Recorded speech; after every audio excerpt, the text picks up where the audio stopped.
बिस्मिल्लाहिर्रहमानिर्रहीम। अस्सलाम वालेकुम कोरिन्थियों के नाज़रीन, आपको चैनल पर खुशामदीद कहते हैं। आज की वीडियो का आगाज़ इस दुआ के साथ करते हैं कि अल्लाह रब्बुल आलमीन इस जुम्मतुल मुबारक की मुबारक घड़ी जिसमें अल्लाह रब्बुल आलमीन दुआएं कबूल करें, वो हमें भी अता फ़रमा दें। आमीन सुम आमीन। और आज की वीडियो आप लोगों को बता दूं कि आप लोगों के लिए काफ़ी अहम वीडियो है, जिसमें हमने आपको एक अपडेट देनी है और ये अपडेट जो है हम तक पहुंची है, जिसे आप तक पहुंचाना हम अपना फ़र्ज़ समझते हैं, क्योंकि इस सफ़र हज में हम आपके साथ हैं। अगर आप चैनल पर नए हैं तो चैनल को सब्सक्राइब करें, वीडियो को लाइक और शेयर करना बिल्कुल मत भूलें, क्योंकि ये बिल्कुल फ्री है। जी, अपडेट आप लोगों की ट्रेनिंग सेशन के हवाले से है कि जुमेरात के रोज़ जो है वो स्टीयरिंग कमेटी बराए तरबियत हुज्जात का इजलास हुआ है, जिसकी सदारत चीफ हज ट्रेनर अहमद नदीम खान साहब ने की है। और उन्होंने हज तरबियती शेड्यूल को हतमी शक्ल देते हुए ये बताया है कि वज़ारत मज़हबी अमूर के अफसरान और माहिर अमला आज़मीन हज को तरबियत फ़राहम करेगा और इंशाअल्लाह उनकी रहनुमाई भी की जाएगी। और ईद उल फ़ितर के बाद फ़ौरी तौर पे हज तरबियत का दूसरा मरहला शुरू कर दिया जाएगा, जिसमें तमाम सूबों के बड़े शहरों में हज तरबियत का एहतमाम किया जाएगा। उन्होंने ये भी कहा कि आज़मीन हज की जो जामी तरबियत है वो मल्टी मीडिया प्रोजेक्टर्स की मदद से मुकम्मल की जाएगी। और उन्होंने ये भी कहा कि जो आप लोगों की तरबियती वर्कशॉप्स अब ईद के बाद होंगी, वहाँ पर वादी मिना की तर्ज के मॉडल कैंप लगाए जाएंगे। और ये भी उन्होंने वाज़ेह किया कि तमाम आज़मीन हज के लिए कम अज़ कम 2 तरबियती वर्कशॉप्स में शिरकत लाज़मी है।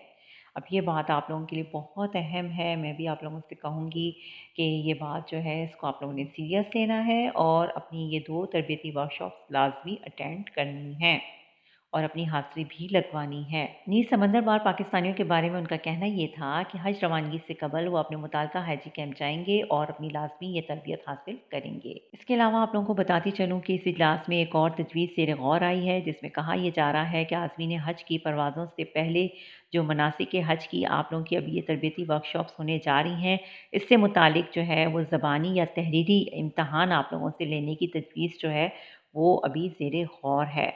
और ये इस इजलास में आई है तजवीज़, तो अब इसका हतमी फ़ैसला तो अभी नहीं हुआ, लेकिन ये हो सकता है। और ये भी कहा जा रहा है कि जिस इम्तहान अगर लिया जाता है तो उसमें जो नाकाम होने वाले आज़मीन हज हैं उनको फ़्लाइट्स उनकी मौखर कर दी जाएंगी, उनकी कैंसिल कर दी जाएंगी फ़्लाइट्स, और उनको तीसरा तरबियती सेशन दिया जाएगा और उसके बाद ही उनको कहीं भेजा जाएगा। तो इम्पॉर्टेंट ये है कि आप लोग जो हैं वो अपनी तरबियती वर्कशॉप्स जो हैं वो लाज़मी अटेंड करने पहुँचें, उसमें आपने हाज़िरी लगवानी है और इसके बाद आप लोगों ने बिल्कुल एक्टिव माइंड के साथ मनासिक हज सीखने हैं, क्योंकि पहला जो मरहला था उसमें आपको इंतज़ामी अमूर की तरफ ज़्यादा जो थी वो आप लोगों को बताया गया था, लेकिन अब जो मरहला है ईद के बाद, इसमें आप लोगों को मनासिक हज से मुतालिक कि जितने मनासिक हैं हज के वो आपको सिखाए जाएंगे, बताए जाएंगे, जो आपके लिए बहुत इम्पॉर्टेंट हैं। क्योंकि अगर आपने एक भी उसमें कोई भी कोताही की तो उस पर दम पड़ जाता है। फिर इसके अलावा आप इतना पैसा खर्च करके इतनी ताकत और मुश्किल से आप वहाँ पहुँचेंगे अल्लाह की रज़ा हासिल करने के लिए, तो आपने भरपूर कोशिश करनी है कि आप हज को सीख कर जाएँ, ठीक है? और ये आप लोगों के लिए बहुत ज़बरदस्त वर्कशॉप्स होंगी गवर्नमेंट की तरफ से, जो आपके लिए मुनक्किद की जा रही हैं, आपके अपने फ़ायदे के लिए हैं। तो लाज़मी शिरकत करें, हाज़िरी लगवाएँ, और अगर आपसे इम्तहान लिया जाता है तो आपको फिर सब कुछ आता हो उस वक़्त, ताकि आपको कोई प्रॉब्लम ना हो, कहीं आपकी फ़्लाइट ना कैंसल हो जाए। तो ये तजवीज़ बिल्कुल ज़ेर गौर है, तो आप लोगों को ये बताना था। तो उम्मीद करती हूँ कि आपको वीडियो अच्छी लगी होगी। लाइक और शेयर बिल्कुल करें, मालूमाती वीडियो है आप लोगों के लिए।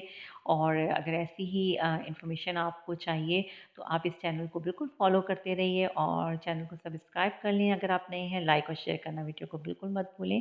नेक्स्ट वीडियो तक अल्लाह हाफ़िज़।